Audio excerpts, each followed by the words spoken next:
बिस्मिल्लाहिर्रहमानिर्रहीम। अस्सलाम वालेकुम। 9th class. आज हम स्टार्ट कर रहे हैं एक्सरसाइज 3.1 को क्वेश्चन नंबर 4 से, और आज हम इसका क्वेश्चन नंबर 4, 5 और 6 को कंप्लीट करेंगे। तो चलें अपने क्वेश्चन को स्टार्ट करते हैं। Question number 4, is there any set, क्या कोई ऐसा सेट है which has no proper subset, जिसका कोई प्रॉपर सबसेट नहीं होता। इफ़ सो, अगर है, नेम दैट सेट, तो उस सेट का नाम बताएं। देखिए, इससे प्रीवियस लेक्चर में हमने प्रॉपर सबसेट को जब डिटेल में पढ़ा है तो उसमें हमने ये बताया था कि प्रॉपर सबसेट क्या होता है। प्रॉपर सबसेट ऐसा सबसेट होता है जो अपने असल सेट से छोटा होता है, उसके बराबर नहीं होता। ठीक है ना। तो एम्प्टी सेट एक ऐसा सेट है जिसका प्रॉपर सबसेट नहीं होता। क्यों? क्योंकि एम्प्टी सेट में कोई एलिमेंट ही नहीं होता, तो उसका प्रॉपर सबसेट कैसे होगा। ठीक है ना। प्रॉपर सबसेट अपने असल सेट से छोटा होता है, उसके बराबर नहीं होता। तो एम्प्टी सेट में कोई एलिमेंट ही नहीं होता, तो जब एलिमेंट नहीं होगा तो उसका कोई प्रॉपर सबसेट नहीं होगा। तो आपने यहाँ पे इसके आंसर में क्या लिखना है? यस, ऐसा सेट है जिसका प्रॉपर सबसेट नहीं है। यस, एम्प्टी सेट,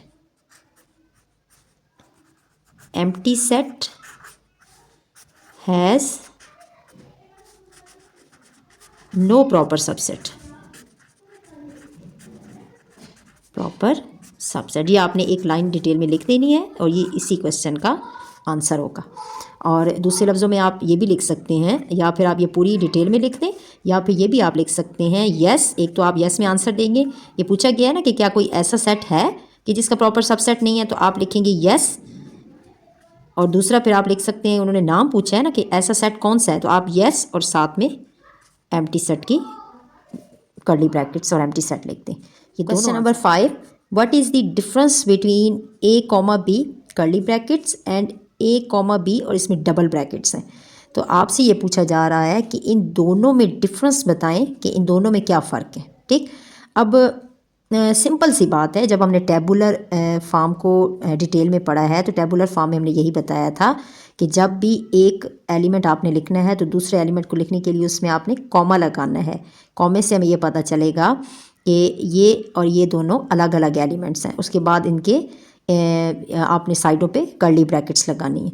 अब ये जो फर्स्ट वाला कर्ली ब्रैकेट के अंदर एलिमेंट्स हैं, ये 2 एलिमेंट्स हैं। फर्स्ट एलिमेंट ए है और सेकंड एलिमेंट बी है। कर्ली ब्रैकेट के अंदर 2 एलिमेंट्स हैं, बट इसमें अगर आप देखें तो ये कर्ली ब्रैकेट जो बाहर वाली हैं इसको हटा के ये अंदर वाला पूरा एक एलिमेंट काउंट होगा। ठीक है। तो आप में मेन इस क्वेश्चन में यही डिफरेंस है कि ये वाला जो सेट है इसमें 2 एलिमेंट्स हैं और ये वाला जो सेट है इसमें ओनली 1 एलिमेंट है। तो आपने सिंपल सी इसकी एक स्टेटमेंट लिखनी है और उसमें डिफ्रेंशिएट करना है कि ये जो सेट ए बी है, A comma B curly brackets has 2 elements, इसमें 2 एलिमेंट्स हैं। चाहे तो आप इसको बता भी सकते हैं कि 2 एलिमेंट्स कौन से हैं। 2 elements A and B, but लेकिन जो सेकंड हमारे पास सेट है A comma B curly bracket के अंदर एक पूरा नंबर और बाहर इसके कर्ली ब्रैकेट है, डबल कर्ली ब्रैकेट है, but this set has only 1 element, इसमें सिर्फ 1 एलिमेंट है। और एलिमेंट कौन सा है वो भी आपने बता देना है। Has only 1 element, that is कौन सा है?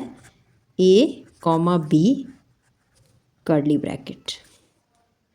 ये कर्ली ब्रैकेट में पूरा एक नंबर काउंट होगा, पूरा एक एलिमेंट काउंट होगा, और ये कर्ली ब्रैकेट के अंदर 2 एलिमेंट्स काउंट होंगे। तो मेन इसमें यही फ़र्क है। Question number 6, what is the number of elements of the power set of the following. और फर्स्ट पार्ट में हमारे पास एम्प्टी सेट है। इस क्वेश्चन में हमारे पास ये पूछा गया है कि पावर सेट इस पार्ट के कितने बनेंगे। तो इसके लिए इसकी एक सिंपल सी डेफिनेशन है, उसको थोड़ा सा पढ़ते हैं कि पावर सेट किसी भी फाइनाइट सेट का कैसे मालूम किया जाता है। ये पावर सेट का टॉपिक है। इसके आप नीचे जब यहाँ पे आएंगे लास्ट पे, ये कहा जा रहा है कि एस एक फाइनाइट सेट है। ठीक है, कोई भी फाइनाइट सेट जिसके नंबर ऑफ़ एलिमेंट्स हमें बताए गए होंगे। तो number of element in S equal to M representing the number of element of the set S के।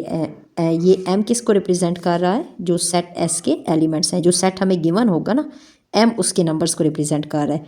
Then N number of element in power set of S, किसी भी set के power set में ये मालूम करने के लिए कि उसमें कितने एलिमेंट्स आएंगे, उसके पावर सेट में कितने एलिमेंट्स आएंगे, एन नंबर ऑफ़ एलिमेंट्स को रिप्रेजेंट कर रहा है। उसका फॉर्मूला होता है 2 की power m, 2 raise to power m is the number of elements of the power set. ये सिंपल से एक फार्मूला है कि जब भी आपके पास कहा जाए कि ये एक सेट है, इसके कितने एलिमेंट्स हैं, तो उसके पावर सेट मालूम करें, इसमें नंबर ऑफ़ एलिमेंट्स कितने हैं पावर सेट के, तो उसका सिंपल सा फार्मूला है 2 रेज टू पावर m। अब m की फॉर्म में भी फार्मूला अक्सर होता है और 2 रेज टू पावर n की फॉर्म में भी होता है, ठीक है ना। सिंपल इसमें यही होगा कि ये जो पावर में m होगा या n होगा, ये एलिमेंट्स को रिप्रेजेंट करेगा जो आपको गिवन सेट दिया हुआ होगा, उसमें जितने नंबर ऑफ़ एलिमेंट्स होंगे। क्वेश्चंस की तरफ आते हैं तो उसमें आपको मैं अब डिटेल से समझाती हूँ। देखिए हमारे पास जो फर्स्ट इसमें पार्ट है उसमें एम्प्टी सेट है, ठीक है। तो एम्प्टी सेट में कोई एलिमेंट नहीं होता, तो नंबर ऑफ़ एलिमेंट्स इसमें ज़ीरो होते हैं। तो जब हम फार्मूला लगाएंगे पावर सेट के number of elements of the power set को मालूम करने का, which is equal to 2 power n की फॉर्म में भी होता है, m की फॉर्म में होता है। तो 2n हम लिख लेते हैं क्योंकि n नंबर्स को रिप्रेजेंट करते हैं, ठीक। तो ये फार्मूला है आपका विच इज़ इक्वल टू 2 की रेज टू पावर n। अब n क्या होगी, n वो तादाद होगी जो इस सेट के एलिमेंट्स होंगे। अब इस पार्ट में इस सेट के एलिमेंट्स ज़ीरो हैं क्योंकि एम्प्टी सेट में तो एलिमेंट्स होते ही नहीं हैं, तो n पावर ज़ीरो होगी। तो जब किसी भी नंबर की पावर ज़ीरो होती है तो वो इक्वल टू 1 होता है, तो इस पार्ट का आंसर 1 आएगा। सेकंड पार्ट को देखिए, सेकंड पार्ट में नंबर ऑफ़ एलिमेंट्स कितने हैं 2। तो जब हम फार्मूला लगाएंगे इसमें पावर सेट की तादाद को मालूम करने का, 2 raise to power n which is equal to 2 raise to power n 1 2, 2 elements हैं।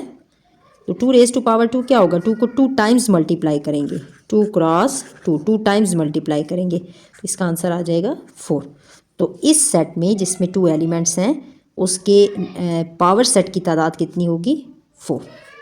थर्ड पार्ट में देखें, थर्ड पार्ट में हमारे पास नंबर ऑफ़ एलिमेंट्स कितने हैं, 2 रेज टू पावर n है, तो n एलिमेंट्स की तादाद है, तो एलिमेंट्स हमारे पास कितने हैं 7।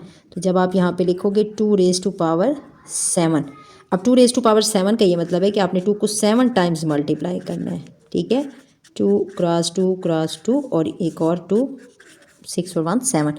अब देखें 2 2s are 4, 4 2s are 8, 8 2s are 16, 16 2s are 32, 32 2s are 64 and 64 2s are 128। तो हमारे पास 2 रेज टू पावर 7 का आंसर आ जाएगा 128। फोर्थ पार्ट में हमारे पास नंबर ऑफ़ एलिमेंट्स कितने हैं 7, और ये ज़ीरो भी आप काउंट करेंगे तो टोटल नंबर ऑफ़ एलिमेंट्स कितने आएंगे 8। तो जब आप 2 रेज टू पावर n लिखेंगे और उसके बाद n नंबर ऑफ़ एलिमेंट्स हैं तो 2 रेज टू पावर 8 लिखेंगे, ठीक। 2 रेज टू पावर 8 मीन्स कि 2 को 8 टाइम्स मल्टीप्लाई करना है। तो इससे प्रीवियस क्वेश्चन में हमने 2 को 7 टाइम मल्टीप्लाई किया था तो 128 आया था, तो अब 2 को 8 टाइम्स मल्टीप्लाई करना है, मतलब एक दफ़ा और मल्टीप्लाई करना है। तो जब 128 को आप मज़ीद 2 से मल्टीप्लाई कर देंगे तो 256 आएगा। तो इस क्वेश्चन का आंसर आएगा 256। फिफ्थ पार्ट में देखें कि कॉमा से हमें पता चलता है कि इसमें एलिमेंट्स कितने हैं। एक एलिमेंट को लिखने के बाद फिर हम कॉमा लगाते हैं टेबुलर फॉर्म में और फिर अगला एलिमेंट लिखते हैं। तो देखिए ये फर्स्ट एलिमेंट कॉमा, ये सेकंड एलिमेंट, ये फर्स्ट एलिमेंट है और ये जो ब्रैकेट के अंदर है कॉमा के बाद ये सेकंड एलिमेंट है। तो टोटल इसमें कितने एलिमेंट्स हैं 2। तो 2 रेज टू पावर जब आप n लिखेंगे और n तादाद है सेट की एलिमेंट्स की, ठीक। तो n हमारे पास 2 की पावर 2 है, इसमें 2 एलिमेंट्स हैं, तो 2 रेज टू पावर 2 क्या आ जाएगा 4।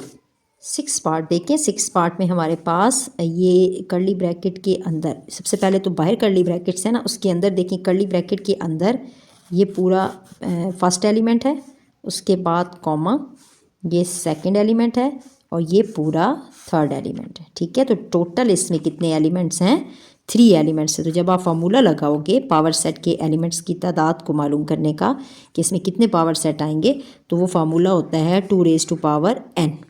अब n तादाद है गिवन सेट की कि सेट के अंदर कितने एलिमेंट्स गिवन है। तो इस सेट के अंदर 1 2 3 एलिमेंट्स गिवन है। तो जब आप 2 रेज टू पावर n की जगह पे 3 लगाएंगे तो इट्स मीन 2 को आपने 3 टाइम्स मल्टीप्लाई करना है, ठीक है। कुछ बच्चे ऐसा करते हैं कि 2 को 3 से मल्टीप्लाई कर देते हैं। तो 2 को 3 से मल्टीप्लाई करने का मतलब है 6। 2 रेज टू पावर 3 का ये मतलब है कि 2 को 3 टाइम्स मल्टीप्लाई करना है। 2 2s are 4, 4 2s are 8, तो इसका आंसर आ जाएगा 8।